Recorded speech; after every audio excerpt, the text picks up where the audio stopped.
over the phone. First, you have some time to look at questions 1 to 4.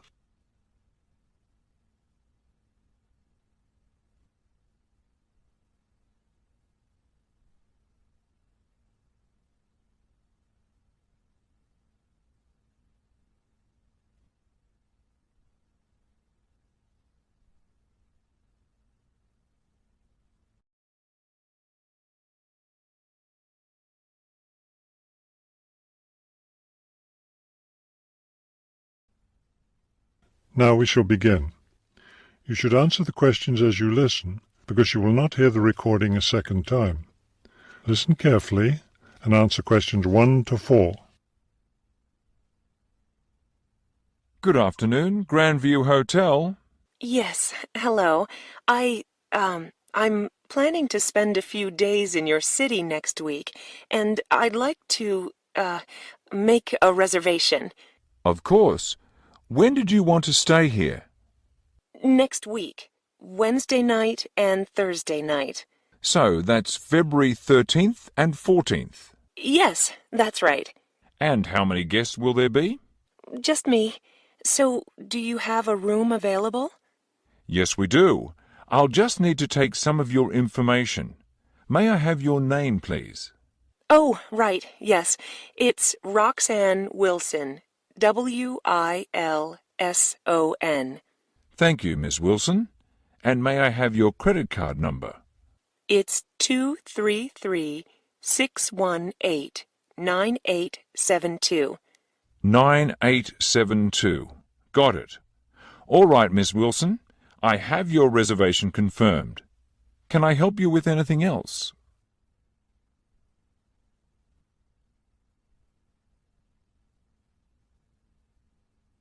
Now listen and answer questions 5 to 10.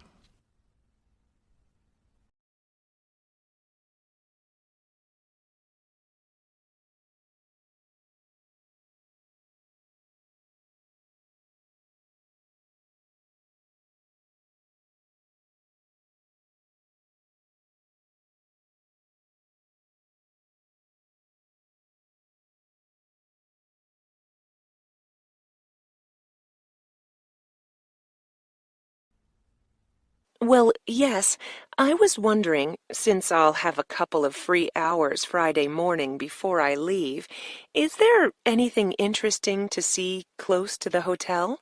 Do you like museums? The art museum's very close by. I love museums, but not art.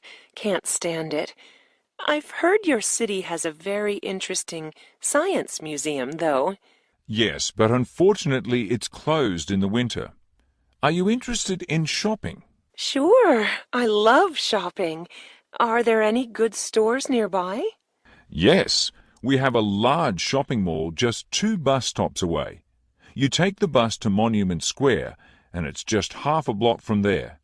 Just look for the post office, and you'll see the mall entrance next to it.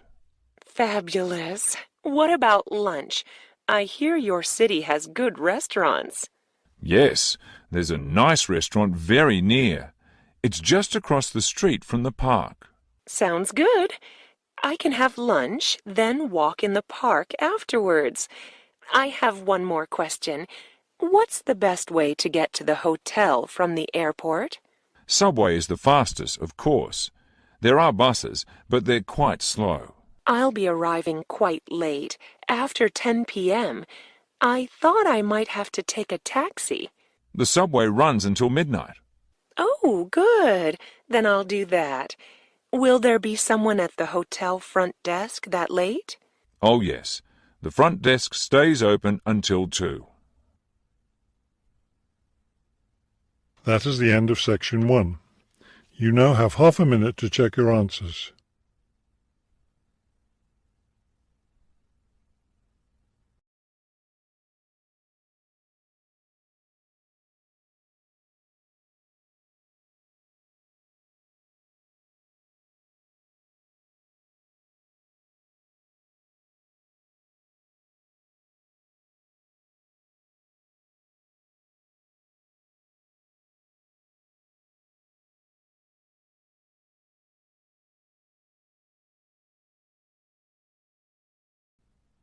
Section 2. You will hear a tour leader giving information about a bus tour. First, you have some time to look at questions 11 to 15.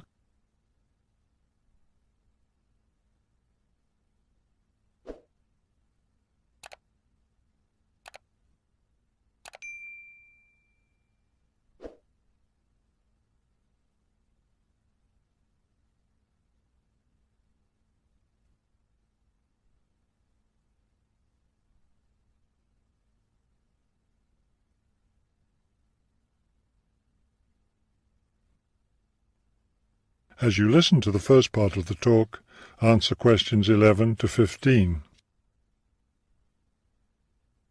Thank you for choosing City Tours. The reason so many people choose our tours when visiting this city is because you can design your tour to suit your own interests. Your all-day pass entitles you to board our bus at any stop and stay as long as you like at each place. The all-day bus pass costs $18 for adults. Children between the ages of 5 and 12 pay half the adult fare, and children under 5 ride for free. Our buses run every hour on the half hour, starting at 8:30 a.m. Our most popular tour is the Centre City Tour, which goes to all the major attractions in the centre of the city. From the starting point here at the tour bus office, the bus goes to the first stop, Hill Park. As you may guess, this park is located at the top of a small hill. The next stop is the fishing docks. Following that, the bus goes on to the third stop, Bay Bridge, located at the foot of the bridge which crosses the bay. The fourth stop is in the shopping district. Then the fifth and last stop is at Green Street.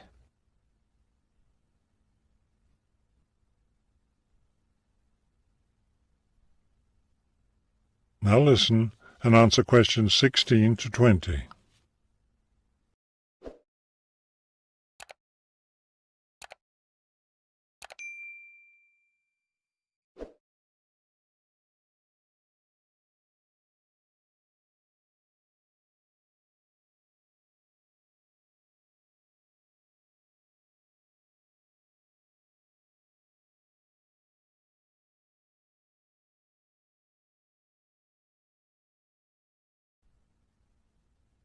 There are many interesting things to do and see on the Centre City Tour. At the first stop, you can enjoy a spectacular view of the bay, the city, and especially of the fishing docks, which are located at the foot of the hill. At the second stop, you can walk around and look at the boats. Fresh fish from the bay is also for sale here, since this is the place where the fishermen bring in their catch. The next stop is where some of the city's finest seafood restaurants are located, so you might want to plan a lunch stop here. You can eat fresh fish here, prepared in the traditional local way. The fourth stop is, of course, where you can do your shopping. Don't miss the opportunity to purchase some of our city's famous handmade baskets. You'll want to take several home as souvenirs of your visit to our city. Finally, at the last stop on the tour, you can visit one of the oldest buildings in our city, the theatre. This building was built over 400 years ago and is still used today as a place to see plays, musicals and other performances, as well as our annual film festival. That is the end of section 2. You now have half a minute to check your answers.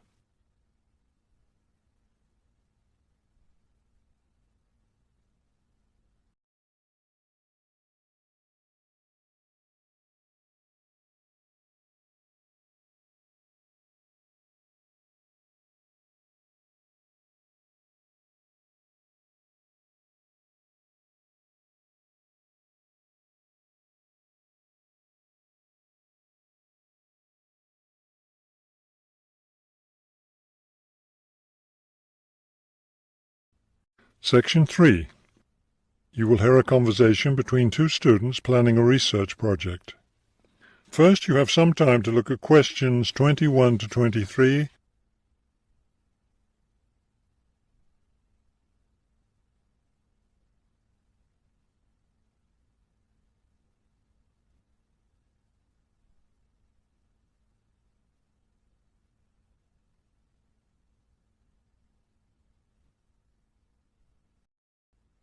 As you listen to the first part of the conversation, answer questions 21 to 23.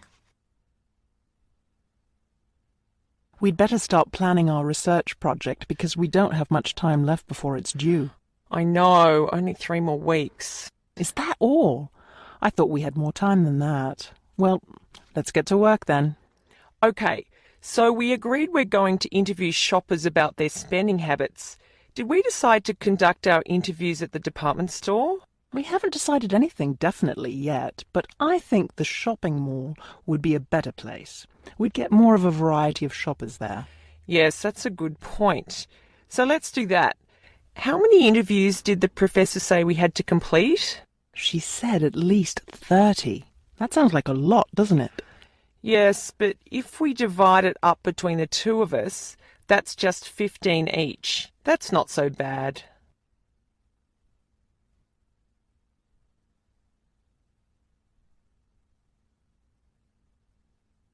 Now listen and answer questions 24 to 30.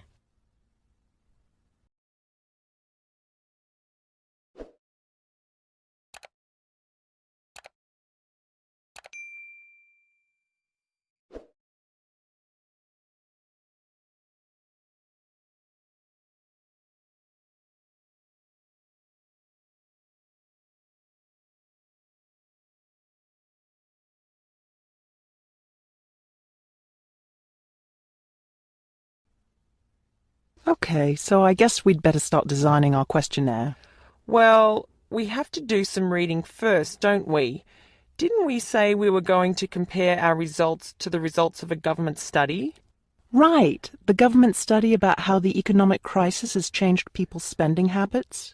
We want to see if we get similar results. Yes, so we'd better read that first and then design our questionnaire. Then I guess we'll be ready to go out and interview shoppers. No, don't you remember? The professor said she had to approve our questionnaire first before we actually conducted the interviews. Oh, right. So we'll get her approval and then conduct the interviews. I think a Saturday would be the best day for the interviews because everyone's out shopping then. Right, we'll do it on a Saturday then. And let's also plan to get together the next day to analyse the results. It's best to do that while everything's fresh in our minds, don't you think? Sure, that sounds like a good idea. Okay, so then we're going to have to present our results to the class. Do you have any ideas for that? It's an important part of our grade, so I think we should plan it well. Well, I think the obvious thing is to prepare some charts showing our results and how they compare with the government study. That will help make the information a lot clearer to the class. Right. Okay, so we'll draw up some charts of the results. And then that's it. All that will be left to do is give the class presentation. Do you think we can be ready on time? I sure hope so. Let's get started now. That is the end of section 3. You now have half a minute to check your answers.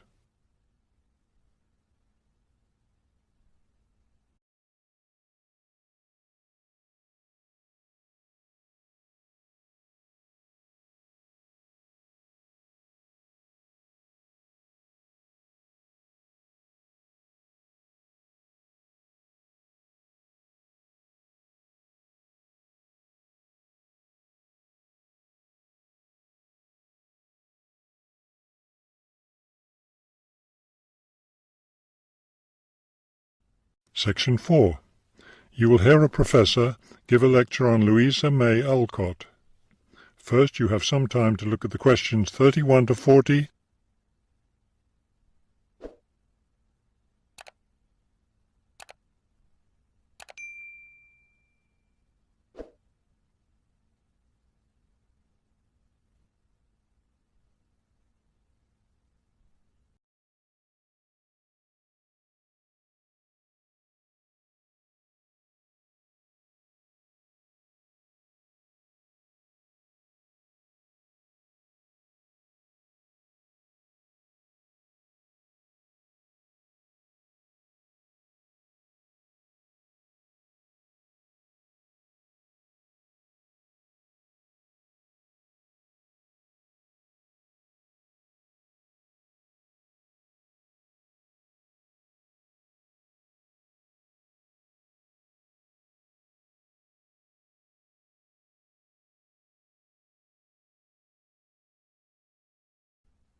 Now listen carefully and complete the timeline in questions 31 to 40.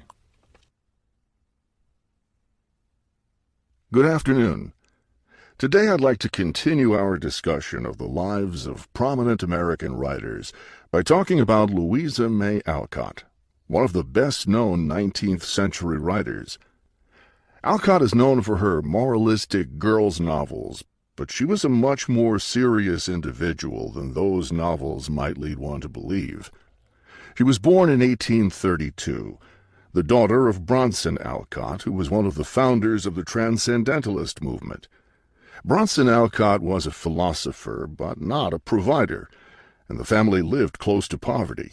From an early age, Louisa was determined to find a way to improve her family's economic situation.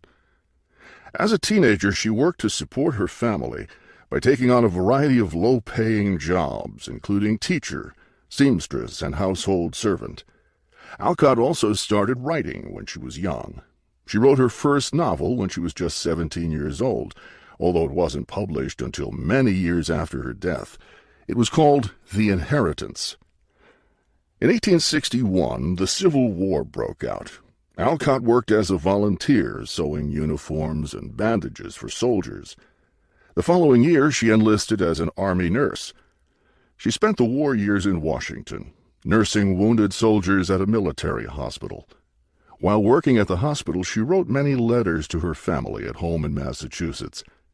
After the war, she turned the letters into a book, which was published under the title Hospital Sketches. She also wrote numerous romantic stories, which she sold to magazines. Around this same time, she was offered the opportunity to travel to Europe as the companion to an invalid.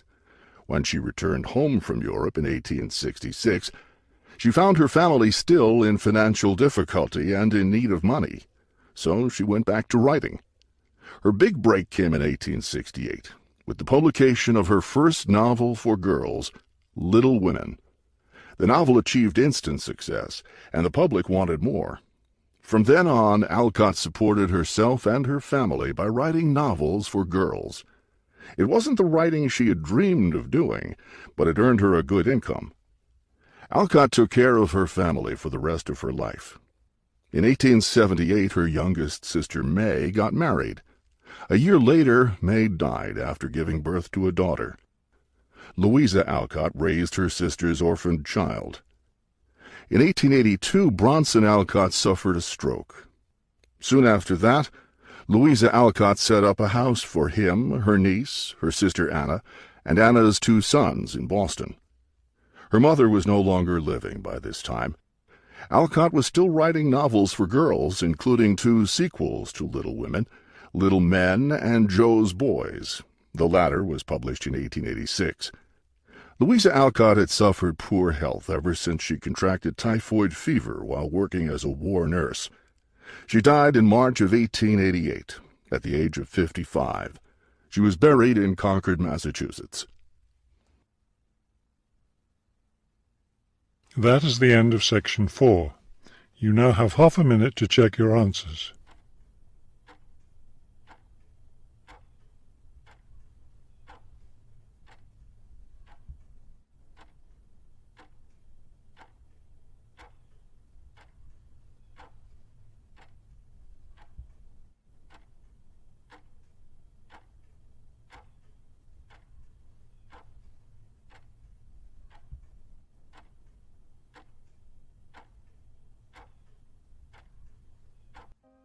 You will now have 10 minutes to transfer your answers to the listening answer sheet.